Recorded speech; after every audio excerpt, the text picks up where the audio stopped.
conheço, mas eu sei que ela é real. Ela é a minha namorada virtual. Estou feliz, tenho um novo amor. Namoro todo dia no computador. Não a conheço, mas eu sei que ela é real. Ela é a minha namorada virtual. Estava cansado com o amor habitual. Ciúme é cobrança, como é normal.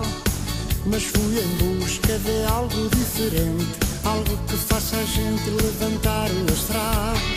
Estava cansado com o amor habitual. Ciúme é cobrança, como é normal. Mas fui em busca de algo diferente, algo que faça a gente levantar o astral. Estou feliz, tenho um novo amor. Namoro todo dia no computador. Não a conheço, mas eu sei que ela é real. Ela é a minha namorada virtual.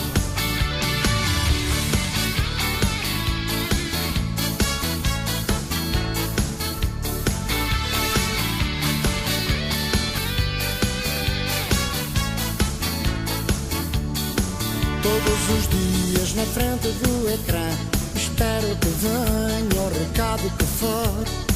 Quando ele chega respondo sempre sorrindo, nós dois interagindo na página do amor. Todos os dias na frente do ecrã espero que venha o recado que for.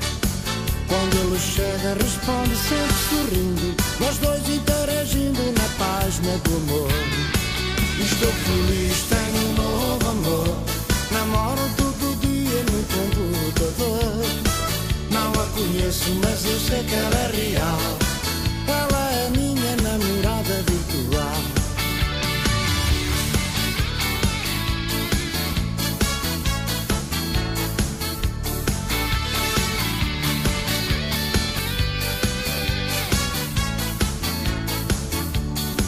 Mandou um e-mail, diz que me quer encontrar, marcando o dia, a hora e lugar.